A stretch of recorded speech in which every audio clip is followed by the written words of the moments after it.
जय श्री कृष्णा। नमस्कार प्रिय साथियों, स्वागत है आपका हमारे YouTube channel spiritual feel SR में। साथियों, आज के इस वीडियो में हम बात करेंगे कि अगर आपके घर में आपका बाथरूम अगर इस दिशा में है तो आपको क्या लाभ मिलेंगे और गलत दिशा में है तो आपको क्या नुकसान होंगे।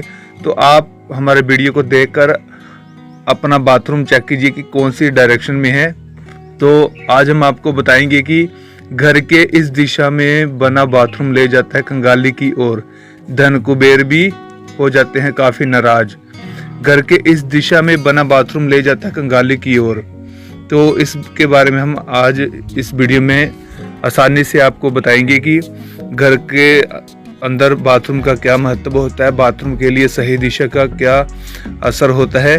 और इस वीडियो को आप अंत तक देखना, वीडियो को बीच में छोड़कर मत जाना, ठीक है। आपका बाथरूम चाहे किसी भी दिशा में है, लेकिन आपको घबराने की कोई ज़रूरत नहीं है। अगर गलत दिशा में भी होगा तो कोई बात नहीं, इसमें आपको घबराने की ज़रूरत नहीं है। अगर भविष्य में आप कभी मकान डालते हैं, भवन बनाते हैं, तो फिर आप इन चीज़ों के बारे में सोच सकते हैं, क्योंकि वास्तुशास्त्र जब भी हम घर बनाते हैं तो वास्तु के अनुसार ही घर बनाते हैं। वास्तु पहले नींव में दबाते हैं, तभी हम घर का निर्माण शुरुआत करते हैं। तो इसके लिए आप समझ सकते हैं, आप सभी विद्वान हैं कि वास्तु के जो शास्त्र के मुताबिक जो चीज़ें होती हैं, ये परंपराएं चली आई हैं ऋषि मुनियों से।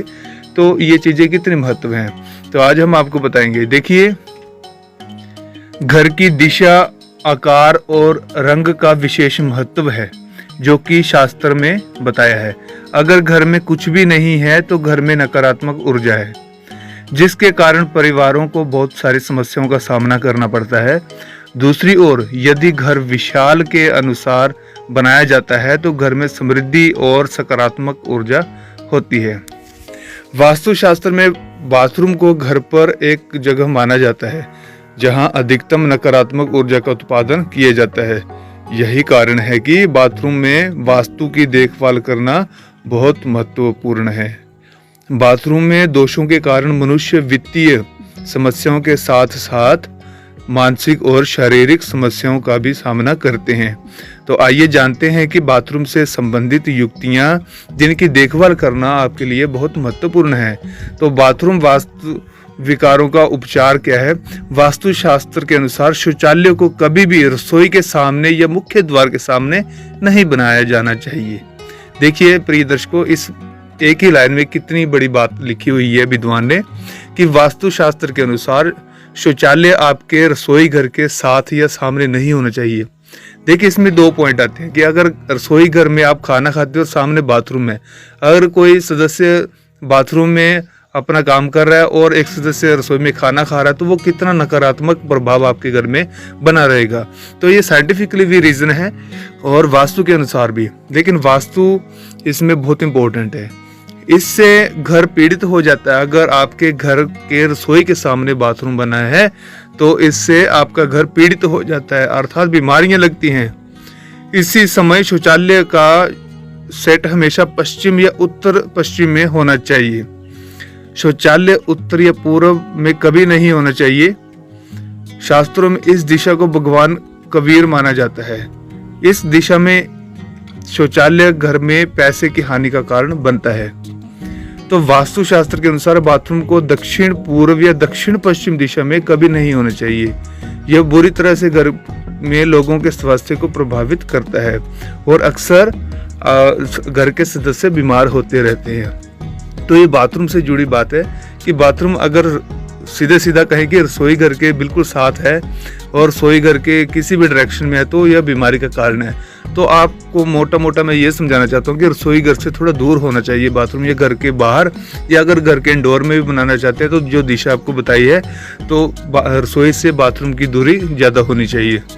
तो वास्तुशास्त्र के अनुसार दक्षिण दिशा को आग की दिशा कहा जाता है। दक्षिण जो दिशा होती है वह आग की दिशा होती है, फायर की। इसलिए इस दिशा में पानी की बाल्टी, शावर या टैप नहीं होनी चाहिए। अर्थात इस दिशा, दक्षिण दिशा की तरफ अगर आपने जो नल होता है या बाल्टी या शावर होता है तो ऐसा माना जाता है कि जब भी आप पानी का प्रयोग करोगे तो एक जलते हुए पानी, बेशक पानी ठंडा है लेकिन जो दक्षिण दिशा का प्रभाव होगा वह आपको देखने को मिलेगा। तो ऐसा नहीं होना चाहिए। क्यों नहीं होना चाहिए? नल या शावर को उत्तर दिशा में स्थापित किया जा सकता है, यह पानी की दिशा अर्थात कुबेर की भी दिशा है। तो वास्तुशास्त्र के अनुसार बाथरूम में चश्मा लगाने की मनाही है। देखिए, जब भी आप कभी बाथरूम में नहाते हैं या बाथरूम में कोई भी कार्य करते हैं तो चश्मा लगाकर बिल्कुल नहीं जाना है। इसमें 2 और साइंटिफिक रीजन है। एक तो यह है कि चश्मा लगाकर आप बाथरूम में जाते हैं तो आपका पैर फिसल सकता है, अंधेरे में कम दिखाई दे सकता है या कोई भी प्रॉब्लम आ सकती है। नंबर 2 पर यह एक जो अमानवीय कार्य है, जो कि बाथरूम में जिस कार्य के लिए जा रहे हैं उसी कार्य के लिए जाना चाहिए, अर्थात चश्मा लगाकर कोई मतलब नहीं बनता है। हाँ, जिनको नज़र का चश्मा लगा है उस चश्मे की बात नहीं कर रहे हैं, लेकिन जो चश्मा साधारण तौर पर लोग लगाते हैं फैशन के लिए, वो चश्मा लगाकर के लोग नहाते हैं तो वो गलत है। तो इसमें बताया कि चश्मा लगाने की मनाही है और यह कहा जाता है कि दर्पण ऊर्जा को दर्शाता है और बाथरूम में अधिक से अधिक नकारात्मक ऊर्जा होती है, इसलिए कांच से बचा जाना चाहिए। तो कांच का जो चश्मा लगाते हैं, अगर आपको नज़र बिल्कुल ही कमज़ोर है तब कहीं लगाएं, अदरवाइज़ आपके नज़र का भी चश्मा आप लगाते हैं तो बाथरूम में जाने से परहेज़ करें। थोड़ा माथे पर रखें चश्मे को, अर्थात चश्मे को थोड़ा अवॉइड करें बाथरूम जाते समय। वास्तुशास्त्र के अनुसार बाथरूम को हमेशा हल्के पीले, हरे आदि जैसे हल्के रंगों का प्रयोग करना चाहिए, जबकि बाथरूम के लिए सफ़ेद रंग सबसे अच्छा माना जाता है। तो ये रंग भी आपको बता दिए कि कौन सा रंग आपके बाथरूम में होना चाहिए। अभी जाके आप अपने बाथरूम का रंग चेक करिए और हमारे कमेंट सेक्शन में अपने अपने बाथरूम का रंग यहाँ पर लिखिए कमेंट सेक्शन में। तो आपको बता दिए हल्के हरे पीले आदि रंगों का प्रयोग होना चाहिए। अगर आपको कोई भी रंग पसंद नहीं है तो आप सफ़ेद रंग अपने बाथरूम में लगा सकते हैं। तो वास्तुशास्त्र के अनुसार बाथरूम में अब देखिए नीली बाल्टी और मग होना बहुत अच्छा माना जाता है। तो ये तो ऑब्वियसली हर बाथरूम में होता ही है, नल के नीचे बाल्टी और नीला मग होता ही है, लेकिन कलर की बात की गई है कि नीली बाल्टी होनी चाहिए। कई बाथरूम में लाल बाल्टी होती है, लाल कप होता है जिसको मग कहते हैं, या कोई और रंग का होता है, लेकिन अधिकतर बाथरूम में आपने देखा होगा कि नीले कप आते हैं, नीली बाल्टियाँ आती हैं। तो ये वास्तु के अनुसार ही कंपनियों में, फैक्ट्री में ये चीज़ें बनाई जाती हैं। लोगों को पता है, फैक्ट्री वालों को पता होता है कि लोगों की जो डिमांड है वो नीले रंग की बाल्टी और नीले रंग के मग की होती है, तो इसलिए ज़्यादातर बाथरूम्स में ये नीला रंग प्रयोग किया जाता है। तो यह माना जाता है कि यह घर को आशीर्वाद देता है और दूसरे बाथरूम में काले और लाल बाल्टी का उपयोग नहीं किया जाना चाहिए।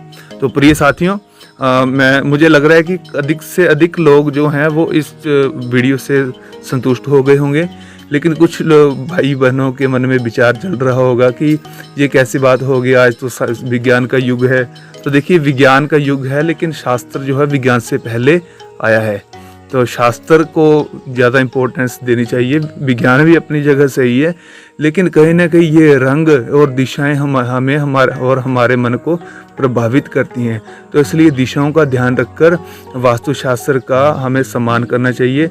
और वास्तुशास्त्र कोई गलत नहीं है, वास्तुशास्त्र बहुत ही सही बताते हैं। सुपरस्टिशंस की बात नहीं कर रहे हम यहाँ पर, अंधविश्वास की बात नहीं है ये। अगर अंधविश्वास है तो फिर अगर आप अंधविश्वास को नहीं मानते हैं तो फिर आपकी मर्जी, आपको फिर भी शायद भगवान सुख दे और आपको सुख मिलना चाहिए। लेकिन हमारा वीडियो बनाने का उद्देश्य यही है कि अगर आपको वास्तु की नॉलेज नहीं है तो आप वास्तु के अनुसार इन चीज़ों का प्रयोग जरूर करें, ताकि कहीं ना कहीं आपके घर में जो लापरवाही आप करते हैं या कोई असामान्य घटनाएं हैं वह ना हो। तो इसलिए हम चाहते हैं कि आप इन चीज़ों का सही ढंग से पालन करें। और मुझे उम्मीद है कि आपको ये वीडियो अच्छा लगा होगा। वीडियो अच्छा लगे तो वीडियो को लाइक करें, चैनल को सब्सक्राइब करें और वीडियो को शेयर करें अपने प्रियजनों तक, अपने सखी सहेलियों, अपने मित्रों तक इस वीडियो को ज़रूर शेयर करें, जिनको इस वीडियो को सुनकर नॉलेज मिले और वे भी अपने घर में तरक्कियाँ देखें और जिससे उनके घर भी संभल जाएं। तो उम्मीद करते हैं कि आप हमारी बातों से संतुष्ट होंगे। इसी तरह से मिलेंगे अगले वीडियो पर। और आपको कोई और टॉपिक पर कोई वीडियो चाहिए तो आप कमेंट सेक्शन में जय श्री राम माता जी का नाम लिखकर और अपने प्रिय इष्ट देव का नाम लिखकर हमारे इस कमेंट सेक्शन में आप कोई भी डिमांड दे सकते हैं कि इस टॉपिक पर हमें वीडियो बताइए, तो वीडियो आपको लिए अवेलेबल करवाएंगे। आपका नाम सहित विद आपका नाम भी लेंगे। तो इसी तरह से मिलेंगे अगले वीडियो पर, तब तक के लिए जय श्री राम, जय श्री